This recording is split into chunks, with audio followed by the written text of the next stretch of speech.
കാരണം സ്ഥിരവാസവും കൃഷിയും ആരംഭിക്കുന്നതിന് മുമ്പ് സ്വത്ത് എന്താന്ന് ചോദിച്ചാൽ പശു മാത്രമാണ്.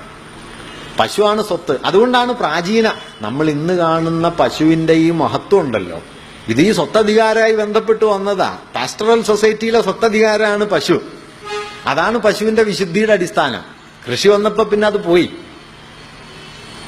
അതുകൊണ്ടാണ് പ്രാചീന നമ്മുടെ സംസ്കാരത്തിൽ പശുവിനെ കേന്ദ്രമാക്കി എത്രയോ വാക്കുകൾ. ഇപ്പൊ ഗോക്കൾ വാർക്കുന്ന ഇടം എന്നർത്ഥം കൂടിയുണ്ട് ഗ്രാമം എന്നതിന്. യുദ്ധത്തിനുള്ള ഒരു പര്യായപദം അറിയാമല്ലോ, സംഗ്രാമം എന്നാണ്. പശുക്കൾക്ക് വേണ്ടിയുള്ള ശണ്ഠയാണ്. ഇപ്പൊ മഹാഭാരതത്തിൽ തന്നെ കാണാം, വിരാടന്റെ കൊട്ടാരത്തിൽ നിന്ന് കൗരവന്മാര് പശുക്കളെ മോഷ്ടിച്ചുകൊണ്ട് പോകുന്നു. തിരിച്ചു പിടിക്കാനാണ് അർജുനന് ഉത്തരയൊക്കെയായിട്ട് പോകുന്നത്. കൃഷ്ണന്റെ കൊട്ടാരത്തിൽ നിന്ന് പശുക്കളെയും ഭാര്യമാരെയുമാണ് തട്ടിക്കൊണ്ടുവരുന്നത്. പശു സ്വത്താണ്. അങ്ങനെ സ്വത്തുരൂപമായി ഗോക്കൾക്ക് വേണ്ടിയുള്ള യുദ്ധം, സംഗ്രാമം.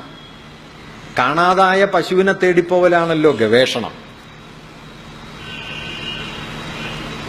ഗോഘനൻ എന്ന വാക്കിന് ശബ്ദധാരാവലിയിൽ ഒരർത്ഥമുണ്ട് കേട്ടോ. ഗോഘനൻ എന്ന് പറഞ്ഞാൽ പശുവിനെ കൊല്ലുന്നവൻ, പശുഘാതകൻ.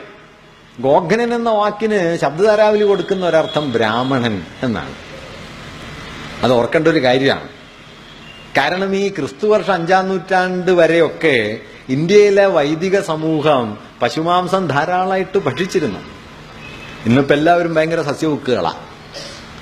5-ാം നൂറ്റാണ്ട് വരെ ഈ പ്രശ്നമൊന്നുമില്ല. 5-ാം നൂറ്റാണ്ട് വരെ യജ്ഞയാഗവേദിയിൽ പശുക്കൾ ആയിരക്കണക്കായി കൊന്നെടുക്കപ്പെട്ടിരുന്നു. ആ പശുമാംസമൊക്കെ ധാരാളമായി ഭക്ഷിച്ചിരുന്നു. അതിന്റെ എത്രയും വിവരണങ്ങൾ നമ്മുടെ പ്രാചീന സാഹിത്യത്തിലുണ്ട്. DN ഝാ അതെല്ലാം കൂടി ചേർത്തൊരു പുസ്തകമാക്കിയിട്ടുണ്ട്, ദ മിത്ത് ഓഫ് ഹോളി കൗ, വിശുദ്ധ പശു എന്ന നുണ. വാസ്തവത്തിൽ ഈ മാംസഭക്ഷണം വേണ്ട എന്ന് വന്നത് തന്നെ ബൗദ്ധ പാരമ്പര്യവുമായുള്ള വിനിമയത്തിന്റെ ഫലമായിട്ടാണ്. ബുദ്ധനാണ് ഈ കൊല്ലരുത് എന്ന് പറഞ്ഞത്. ബുദ്ധന്റെ പ്രശ്നം മാംസമായിരുന്നില്ല കേട്ടോ, അതും ഓർക്കണം. ബുദ്ധൻ പറഞ്ഞത് നിങ്ങൾ കൊന്നു തിന്നരുത് എന്നാണ്. ചത്ത പശുവിന്റെ മാംസം തിന്നുന്നതിന് ബുദ്ധനെതിരായിരുന്നില്ല, മറിച്ച് കൊന്നു തിന്നരുത്. ബുദ്ധൻ കൊല്ലലിനെതിരായിരുന്നു, മാംസത്തിനെതിരല്ല. ഇപ്പോഴത്തെ സ്ഥിതി എന്താന്ന് വെച്ച് കഴിഞ്ഞാൽ മാംസമാണ് പ്രശ്നം, കൊല്ലല് പ്രശ്നമല്ല. കൊല്ലാം, മനുഷ്യന്മാരെ കൊല്ലാം. മാംസം ഉണ്ടെന്ന് പറഞ്ഞിട്ട് അഖലാഖിന്റെ വീട്ടില് ഗോമാംസം ഉണ്ടെന്ന് പറഞ്ഞിട്ട് മൂപ്പരെ തല്ലി കൊന്നു കളഞ്ഞു. ഇങ്ങനെ ഒരാശയം എങ്ങനെയാണ് തലതിരിഞ്ഞ് എത്തണമെന്നുള്ളതിന്റെ ഒരു അടയാളം കൂടിയാണ്.